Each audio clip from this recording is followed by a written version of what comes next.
সম্মানিত ভিউয়ার্স আসসালামু আলাইকুম। আজকে আরেকটি টিউটোরিয়াল ভিডিও নিয়ে আপনাদের মাঝে হাজির হলাম। মোবাইল স্ক্রিনেই দেখতে পাচ্ছেন ইউএনবি একটি এনভিআর। ইউএনবি হলো Uniview technology company limited. UNB হলো চায়নার একটি জনপ্রিয় ও বিশ্বমানের একটি সিসিটিভি ব্র্যান্ড। আইপি ক্যামেরা ও এনভিআর সেক্টরে তাদের প্রযুক্তি ও পারফরম্যান্স অত্যন্ত উন্নত। এনভিআর হচ্ছে আমাদের নেটওয়ার্ক ভিডিও রেকর্ডার। এনভিআর এর মধ্যে কিন্তু আমাদের যে হাই রেজোলিউশন যে আইপি ক্যামেরাগুলো রয়েছে অর্থাৎ ভালো মানের আইপি ক্যামেরাগুলো আমরা সেটআপ দিয়ে থাকি। এই বক্সের মধ্যে কিন্তু আমরা পেয়ে গেছি একটি হার্ড ডিস্ক এবং হার্ড ডিস্ক কানেকশনের জন্য পাওয়ার কেবল এবং ডাটা ট্রান্সফারের জন্য আরেকটি কেবল। তারপর পাচ্ছি একটি মাউস, তারপর হচ্ছে এই এনভিআরটি পাওয়ার সাপ্লাইয়ের জন্য কিন্তু দেওয়ার জন্য একটি অ্যাডাপ্টার। এখন আমরা যে এনভিআরটি যে র্যাপিং পেপার দিয়ে মোড়ানো রয়েছে, র্যাপিং পেপারটিকে আমরা খুলে নিচ্ছি। দেখতে পাচ্ছেন অসাধারণ চমৎকার একটি লুকস, দেখতে কিন্তু খুবই ভালো মানের। এই যে দেখতে পাচ্ছেন ক্যামেরা কানেকশনের জন্য 8টি পোর্ট রয়েছে, 8J45 কানেকশনের। এটা কিন্তু বিল্ট ইন পিউই যেটাকে বলা হয় থাকে। এই এনবিআর দ্বারা কিন্তু যে 8টি ক্যামেরা আমরা নিয়ন্ত্রণ করবো, অর্থাৎ 8টি ক্যামেরা সেটআপ দিব। এই 8টি ক্যামেরাতে কিন্তু এক্সট্রা কোনো পাওয়ার কানেকশন দেওয়া লাগবে না। Cat 6 ওয়্যার, আর ওয়্যারের এক মাথায় একটি RJ45 কানেক্টর এবং ক্যামেরার যে সাইড রয়েছে অপর মাথায় আরেকটি RJ45 কানেক্টর। বাস, এই ক্যামেরার কানেকশন শেষ। ক্যামেরাতে কিন্তু এক্সট্রা কোনো পাওয়ার কানেকশনের কোনো ঝামেলা নেই, কারেন্ট সাপ্লাই দেওয়া লাগবে না যদি আপনার এনবিআরটি বিল্ট ইন পিওই হয়ে থাকে। তারপর হচ্ছে আমাদের যে হার্ড ডিস্ক রয়েছে দেখতে পাচ্ছেন, এইটা হচ্ছে তোশিবা তোশিবা 4 জিবি একটি হার্ড ডিস্ক। এই হার্ড ডিস্কটি আমরা আমাদের যে এই এনবিআর রয়েছে এনবিআর এর মধ্যে ইনস্টলেশন করব। হার্ড ডিস্কটি ইনস্টলেশন করার পূর্বে কিন্তু আমাদের যে এনবিআর রয়েছে এনবিআর এর উপরের কভারটাকে খুলে ফেলতে হবে। উপরের কভারটাকে খুলতে হলে কিন্তু আমাদের এনবিআর এর 4টি কর্নার আপনারা পেয়ে যাবেন। 4টি কর্নারের মধ্যে কিন্তু 4টি নাট পেয়ে যাবেন। খুবই ভালোভাবে সূক্ষ্মভাবে এগুলা খুলে নেবেন। এই এনবিআর এর মধ্যে কিন্তু ক্যামেরা কানেকশনের জন্য 8টি পোর্ট পেয়ে যাচ্ছেন, এইচডিএমআই পোর্ট পেয়ে যাচ্ছেন, ভিজিএ এর জন্য একটি পোর্ট পেয়ে যাচ্ছেন, অডিও আউটপুটের জন্য একটি পোর্ট পেয়ে যাচ্ছেন, ইউএসবির জন্য কিন্তু একটি পোর্ট পেয়ে যাচ্ছেন এবং পাওয়ার সাপ্লাইয়ের জন্য তো একটি পোর্ট থাকছে এবং ইন্টারনেট কানেকশনের জন্য কিন্তু আলাদা একটি ল্যান পোর্ট থাকছে।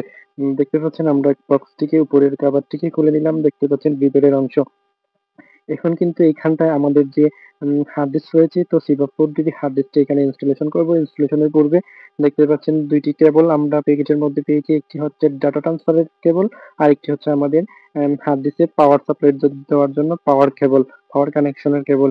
শুরুতেই দেখতে পাচ্ছেন হার্ড ডিস্কের 4টি কর্নারের মধ্যে কিন্তু 4টি নাট পেয়ে যাবেন। এভাবে কিন্তু লাগানো থাকবে আমাদের এমবেডেড বক্সে। শুরুতেই আমরা আমাদের যে নীল রঙের যে তার দেখতে পাচ্ছেন, এটা হচ্ছে আমাদের ডাটা ট্রান্সফারের কেবল। এই কেবলটি আমরা প্যাকেট থেকে খুলে নিলাম। তারপর হচ্ছে দেখতে পাচ্ছেন হলুদ, অর্থাৎ ইয়েলো, রেড এবং ব্ল্যাক কালারের মিশ্রণে কিন্তু পেয়ে যাবেন আপনারা পাওয়ার সাপ্লাই, অর্থাৎ হার্ড ডিস্কের মধ্যে পাওয়ার কানেকশনের যে কেবল, এই কেবল। শুরুতেই আমরা পাওয়ার কানেকশনের কেবলটিকে আমরা হার্ড ডিস্কের মধ্যে ইনস্টলেশন করব। দেখতে পাচ্ছেন এই কেবলগুলা কিন্তু কানেকশনের যে কেবলগুলা ভালোভাবে সূক্ষ্মভাবে দেখে শুনে কানেকশন করবেন। যারা অভিজ্ঞ তাদের বেলা কোনো প্রশ্নই আসে না, তারা তো এমনিতেই দক্ষ। যারা নতুন রয়েছেন তারা একটু দেখে শুনে সাবধানতার সঙ্গে কানেকশন করবেন, কারণ খুবই সেনসিটিভ এই জিনিসগুলো। আমাদের হার্ড ডিস্কের মধ্যে পাওয়ার কানেকশনের কেবল এবং ডাটা ট্রান্সফারের কেবল কানেকশন কিন্তু কমপ্লিট। তারপর হচ্ছে আমাদের যে এনবিআর এর যে সার্কিট রয়েছে, সার্কিটের মধ্যে কিন্তু আমরা কেবলগুলাকে কানেকশন করতে হবে। সার্কিটের মধ্যে কিন্তু আমাদের যে পাওয়ার কেবলটি দেখতে পাচ্ছেন, আমার যে ডান কর্নার রয়েছে, ডান কর্নারে কিন্তু সাদা পোর্ট পেয়ে যাবেন। সাদা পোর্টের মধ্যে কিন্তু ইনপুট করিয়ে দিবেন। তারপর হচ্ছে ডাটা ট্রান্সফারের কেবলটি কিন্তু পাশেই কিন্তু পেয়ে যাবেন। ওইখানে কিন্তু আপনারা ইনপুট করিয়ে দিবেন। শেষ। এই যে আমাদের হার্ড ডিস্কের কানেকশন কিন্তু কমপ্লিট। এখন কিন্তু হার্ড ডিস্কটাকে আমরা বসাতে হবে আমাদের যে এনভিআর রয়েছে এনভিআর এর এইখানে কিন্তু বসাতে হবে। এখানে কিন্তু 4টি নাট রয়েছে, তার 4টি নাটের সাহায্যে কিন্তু আমরা এটাকে এখানে ফিক্সড করে লাগাতে হবে। দেখতে পাচ্ছেন আমরা অপোজিট সাইডে কিন্তু এনবিআর এর ব্যাক সাইডে আমাদের যে 4টি নাট রয়েছে নাটটিকে লাগিয়ে নিচ্ছি। নাটটিকে হাত দিয়ে একটু ধরিয়ে নেওয়ার পর কিন্তু আমরা ভালোভাবে স্ক্রু ড্রাইভারের সাহায্যে কিন্তু ভালোভাবে টাইট করে দিলাম। দেখতে পাচ্ছেন আমাদের হাত ডিস্কটি লাগানো কিন্তু কমপ্লিট। এই যে এখন আমাদের যে কানেকশনের যে ওয়্যার গুলা রয়েছে, পাওয়ার কানেকশন এবং ডাটা ট্রান্সফারের যে কেবল রয়েছে, কেবল গুলাকে আমরা ভালোভাবে গুছিয়ে রাখবো। গুছিয়ে রাখার পর কিন্তু উপরের যে কাভার রয়েছে উপরের কাভারটিকে দেখে শুনে আবারও লাগিয়ে নিচ্ছি। আমাদের ভিতরে সেটআপ কিন্তু কমপ্লিট। কাভারটিকে ভালোভাবে বসানোর পর কিন্তু নিচের সাইডের যে নাট খুলেছিলাম আমরা 4টি নাট কিন্তু আবারও সূক্ষ্মভাবে আমরা লাগিয়ে নিব। দেখতে পাচ্ছেন আমাদের স্ক্রু ড্রাইভারের সাহায্যে কিন্তু এই নাটগুলাকে আমরা লাগিয়ে নিচ্ছি। আর আমাদের কানেকশন কিন্তু কমপ্লিট।